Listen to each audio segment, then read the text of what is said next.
South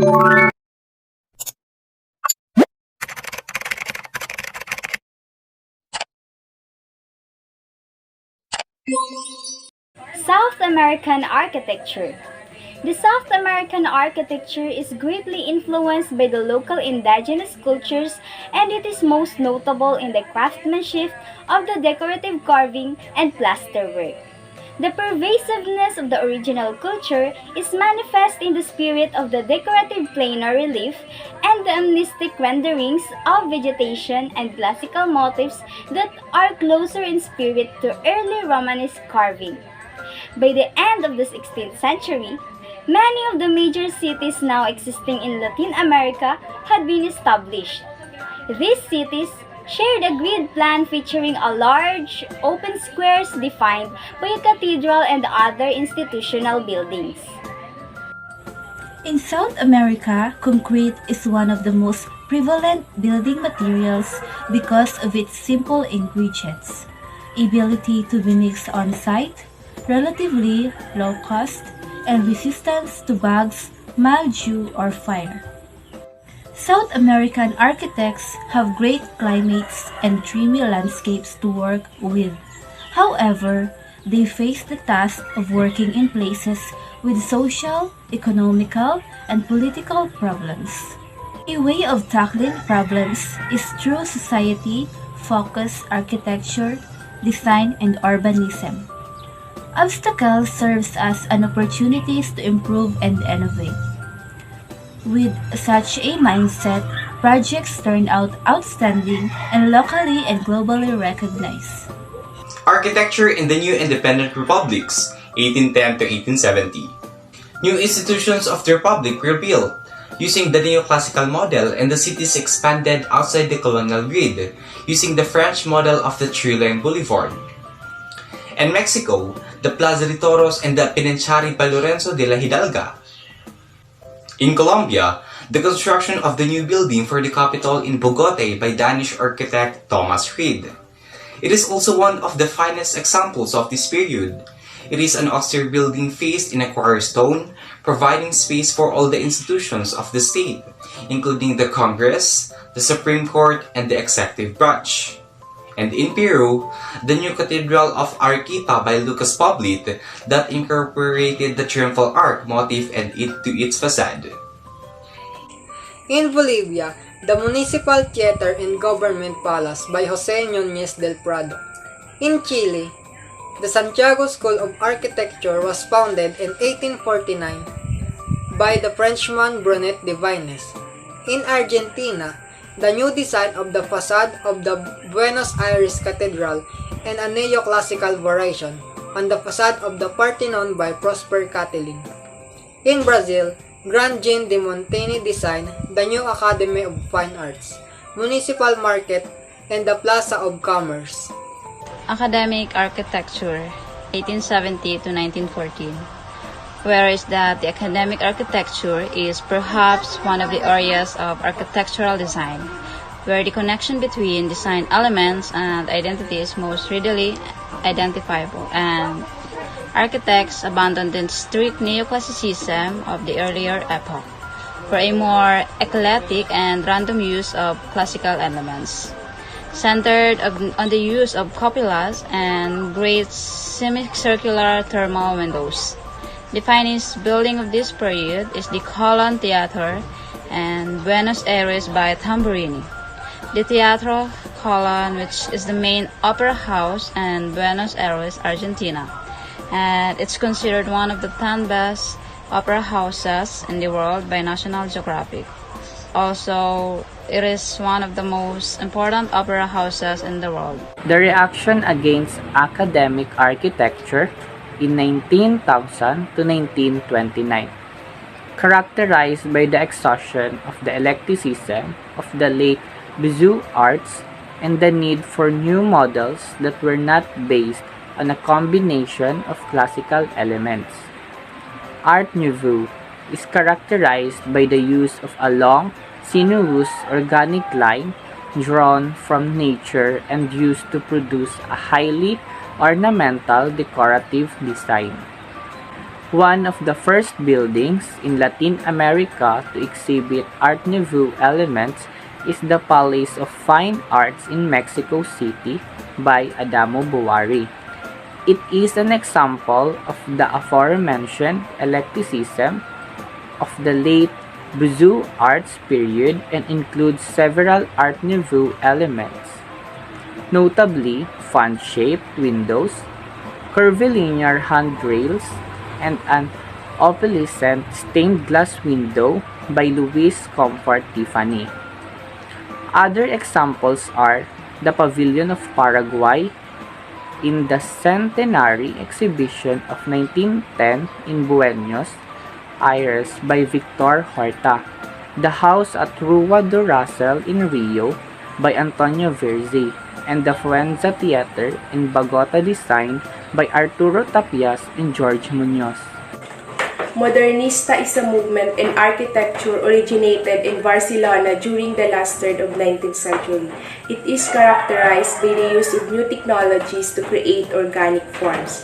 For example, Club Español in Rosario, Argentina designed by the Francisco Roque Acimo and Josep Maria Jewell and other modernista architects.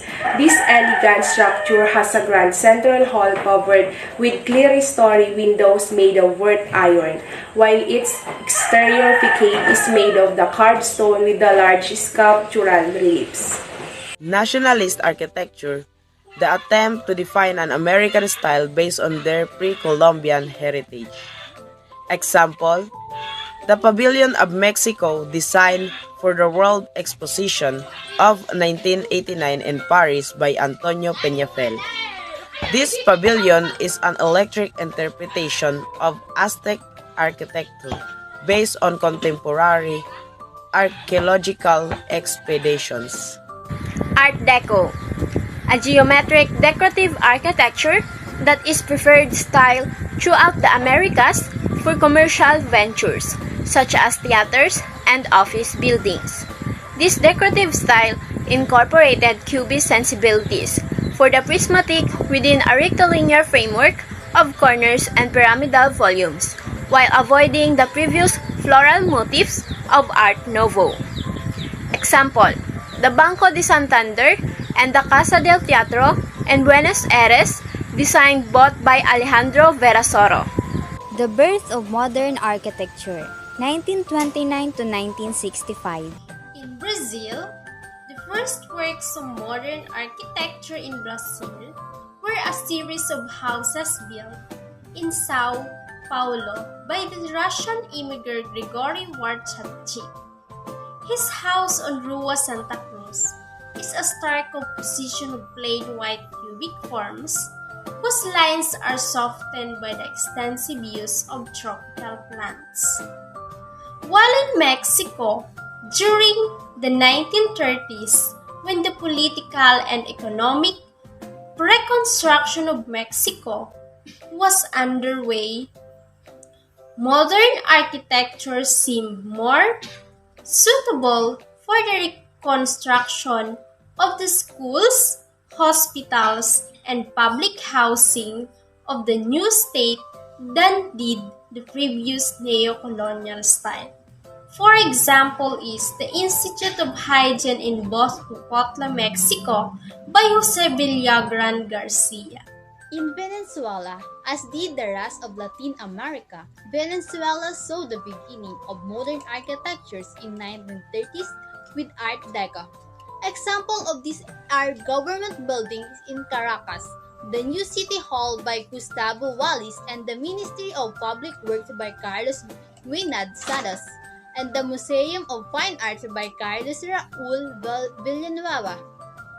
In Uruguay, during the 19th and 30s in Uruguay, the political climate of liberalism, in conjunction with a prosperous and educated population, created an ideal government for the reception of modern architectures. Example, the Montevideo department store La Figio by Juan Acuriut and Ricardo Valabrega.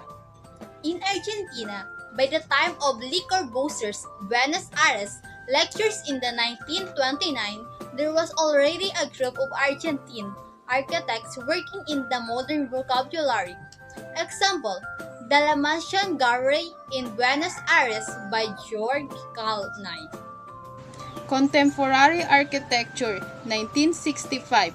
The quality of architectural production since about 1965 does not live up to the standard that were set during the golden age of Latin American architecture from roughly 1929 to 1960. This could be the result of diminishing economic resources coupled with the loss of faith in the process of modernization and developing Latin American economies. Nevertheless, some exceptional work has been produced during this period throughout the Americas. In Chile, Emilio Dort's United Nations building on the outskirts of Santiago is a monumental concrete building in the form of a square, with a large court occupied by the assembly buildings. In Colombia, Torres del Parque 1965 by Rogelio Salmona is a housing project with 295 units. The three break line towers are shaped to evoke the inverted cone of the adjacent building. Salmona had worked from 1948 to 1955 in Le Corbusier's studio in Paris with other architects from Latin America, such as Teodoro González de Leon from Mexico and Augusto Tobeto from Valenzuela. And Argentina, the Laboratory of Biotechnology and Ecology by George Moscato and Rolando Senner and Casmomos, Argentina. And Valenzuela, Jesus Tenrero Dingwet's Corporation Venezolana, the Guayana headquarters in Guaydet, Guyana, and 1967 to 1968 was the first building to be erected in the scenery of this new city. It is an elegant pyramidal structure built in steel with large infill break panels inside as an sunscreen. South America's top historic buildings and architectural sites. Number 1. Santuario de las Lajas in Colombia. This Gothic-style basilica church is located in southern Colombia and is built inside the canyon of the Gaitaro River.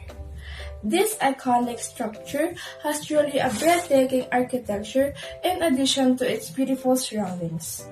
The name Laja relates to where the church is built, and it's also the name of a flat sedimentary rock similar to a shale.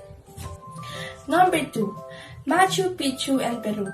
A stunning 15th century Incan citadel that is voted one of the new 7 wonders of the world is located on the ridge of mountains over 2,000 meters above sea level. Archaeologists believe that the Machu Picchu was built as an estate for the Emperor Pachacuti. However, it was left abandoned not long after due to the Spanish conquest.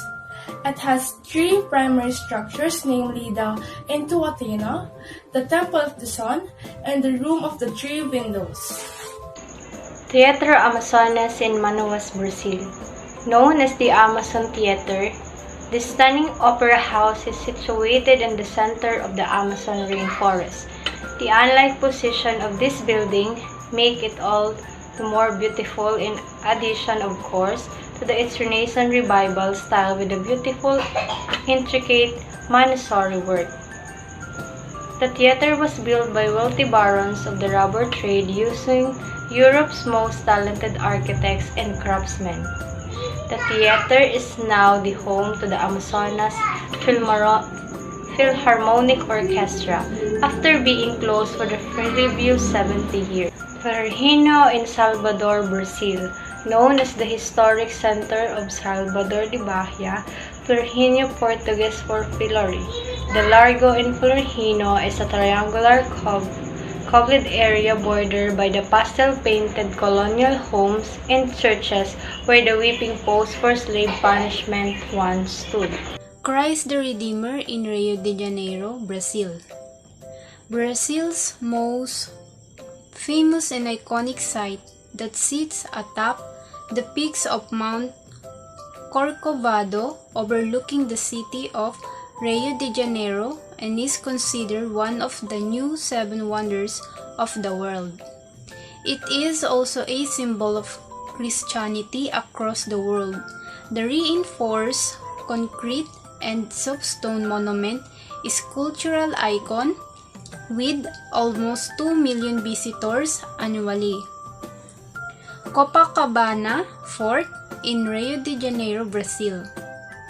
The fort is a military base at the southern end of the infamous Copacabana Beach and is now open to the public as it houses the Army Historical Museum. It is a prominent building consisting of two armored cupolas, one which hold a pair of 2-inch crop cannons and the other which hold a pair of 7.5-inch cannons. Baha'i Temple of South America in Chile. Unique in its design, this temple that is situated close to the city of Santiago is completely translucent, allowing light to flood the space. This is due to a Baha'i belief that worshippers should let the light of the divine enter their heart. Designed and executed by Chilean landscape painter Juan Green, the temple is cleverly divided into separate internal areas with multiple entrances and exits, which are said to reflect the distinct manner in which humans move. References